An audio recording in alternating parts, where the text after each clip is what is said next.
Hi, I am Kirtana from class 10 in Christava School, Thiruvananthapuram, Kerala. As we all know, our classes have shifted online during the pandemic. There is so much distraction in our homes in the form of mobile, social media, etc. Sir, so my question is, how can we improve the learning through online classes? Thank you, Kirtana. Honorable Sir, online education has challenged not only students but teachers too. Mr. Chandra Chudeshwaran M., a teacher from Krishnagiri, seeks guidance and direction from you. Sir, please ask your question. Namaste, Honorable Prime Minister Sir. I am Chandra Chudeshwaran from the Ashok Leyland School, Hosur, Tamil Nadu. My question is, as a teacher, conducting online teaching and learning has become a challenge. How best to face it, sir? Dhanyavad Mahoday. Thank you, sir. Honorable Prime Minister, sir, Tarun, Sahit, Kirtana and Chandra Chudeshwaran sir are all anxious about the online education has caused them to addicted to and distracted by social media during the last 2 years. Honorable sir, from different parts of the country, we have received many similar questions. Out of those, these are the selected ones that sum up everyone's concerns. I request you to please guide them, sir. मेरे मन में एक सवाल आता है कि आप लोगों ने बताया कि इधर इधर भटक जाते हैं। थोड़ा अपने आप को पूछिए कि जब आप ऑनलाइन रीडिंग करते हैं तो सचमुच में रीडिंग करते हैं कि रील देखते हैं?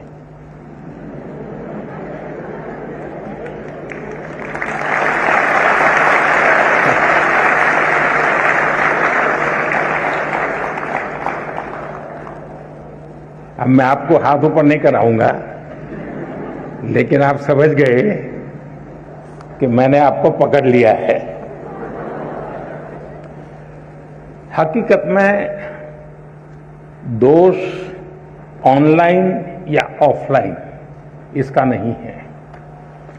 आप अनुभव किए होंगे, क्लास में भी बहुत बार आपका शरीर क्लासरूम में होगा, आपकी आंखें टीचर की तरफ होगी, लेकिन कान में एक भी बात नहीं जाती होगी, क्योंकि आपका दिमाग कहीं और होगा। कान को तो कोई दरवाजा नहीं लगाया है, कोई खिड़की नहीं लगाई, लेकिन मन कहीं और है तो सुनना ही बंद हो जाता है, रजिस्टर ही नहीं होता है। जो चीजें ऑफलाइन होती हैं वही चीजें ऑनलाइन भी होती हैं। इसका मतलब है कि माध्यम समस्या नहीं है, मन समस्या है।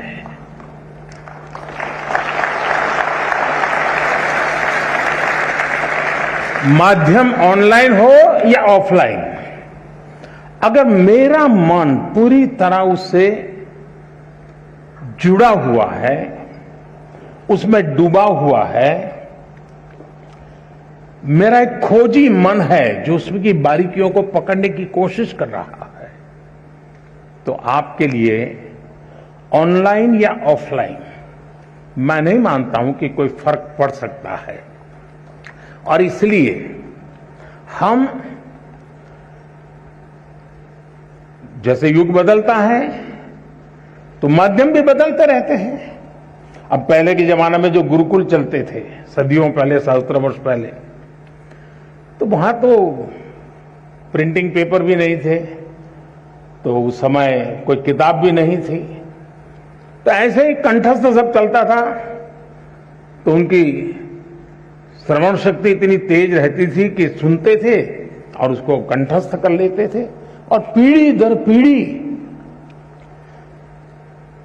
कान के द्वारा सीख करके, बाद में युग बदल गया, प्रिंटेड मटेरियल आ गया, किताबें आने लगी, तो लोगों ने उसमें ढाल दिया। ये इवोल्यूशन लगातार चलता रहा है, ये, और यही तो मानव जीवन की विशेषता है। तो वो इवोल्यूशन का एक हिस्सा है कि आज हम डिजिटल गैजेट के माध्यम से नए टेक्नोलॉजिकल टूल के माध्यम से बड़ी आसानी से चीजों को प्राप्त कर सकते हैं और बड़े व्यापक रूप से प्राप्त कर सकते हैं। इसे हमने एक अपॉर्चुनिटी मानना चाहिए, हमने इसे समस्या नहीं मानना चाहिए। लेकिन ये भी सही है कि कभी हमने एक कोशिश करनी चाहिए, हम ऑनलाइन हमारी पढ़ाई को एक रिवॉर्ड के रूप में अपने टाइम टेबल में रख सकते हैं। मुझे पक्का विश्वास है कि मान लीजिए आपने आपके टीचर के द्वारा मिली हुई नोट्स और स्टैंडर्ड मटेरियल कहीं आपको ऑनलाइन अवेलेबल है, दोनों को बराबर देखेंगे तो आप ही उसका वैल्यू एडिशन कर सकते हैं। आप कहेंगे हाँ टीचर ने इतना बताया था, मुझे इतना याद रहा था, लेकिन यहां दो चीजें मुझे अच्छी मिल गई हैं, अच्छे तरीके से मिल गई है, मैं दोनों का जोड़ कर दूंगा, तो वो आपकी ताकत बहुत बढ़ा देंगे। ऑनलाइन का दूसरा लाभ ये है, आखिरकार शिक्षा का एक हिस्सा है ज्ञान अर्जन करना।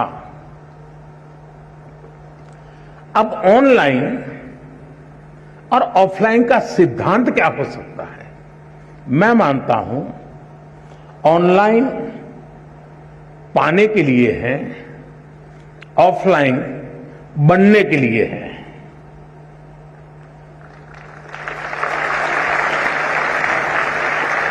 मुझे कितना ज्ञान पाना है, कितना अर्जित करना है, मैं ऑनलाइन जाकर के दुनिया के जिस छोर से जो भी अवेलेबल है मैं अपने मोबाइल फोन पर या अपने आईपैड पर ले आऊंगा, इसको मैं अंगीकृत करूं। और ऑफलाइन जो मैंने वहां पाया है उसको पनपने के लिए मैं अवसर दूंगा।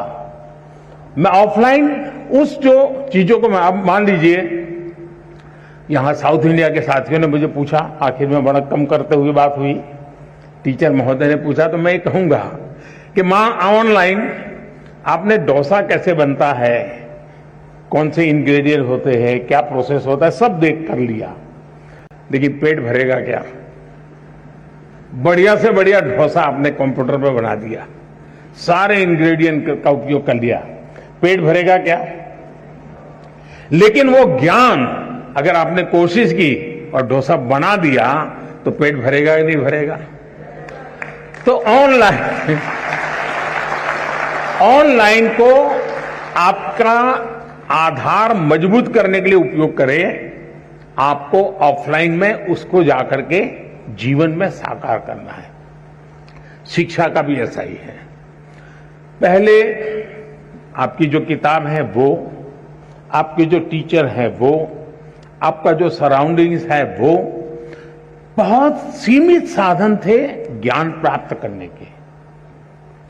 आज असीमित संसाधन है, इसलिए आप अपने आप को कितना व्यापक कर सकते हैं, खुद का विस्तार कितना कर सकते हैं, उतनी ही चीजें आप उसको एडॉप्ट करते जाएंगे। और इसलिए ऑनलाइन को एक अवसर समझिए, लेकिन इधर उधर भटक करके काम करते हैं तो फिर टूल भी अवेलेबल है।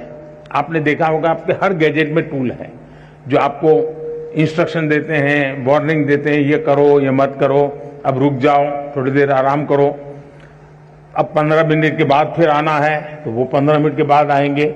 आप इस टूल का उपयोग करके अपने आप को डिसिप्लिन में ला सकते हो। और मैंने देखा है कि बहुत सारे बच्चे होते हैं जो ऑनलाइन इन टूल्स का मैक्सिमम उपयोग करते हैं, अपने आप को रिस्ट्रिक्ट करते हैं। दूसरा, जीवन में खुद से भी जुड़ना ये भी उतना ही महत्व है जितना आईपैड के अंदर घुसने में आनंद आता है, मोबाइल फोन के अंदर घुसने में आनंद होता है, उससे हजारों गुना आनंद अपने भीतर घुसने का भी होता है। तो दिन भर में कुछ पल ऐसे निकालिए कि जब आप ऑनलाइन भी नहीं होंगे, ऑफलाइन नहीं होंगे, इनर लाइन होंगे। जितना अंदर जाएंगे आप अपनी ऊर्जा को अनुभव करेंगे। अगर इन चीजों को कर लेते हैं तो मुझे नहीं लगता है कि ये सारे संकट आपके लिए कठिनाई पैदा करेंगे।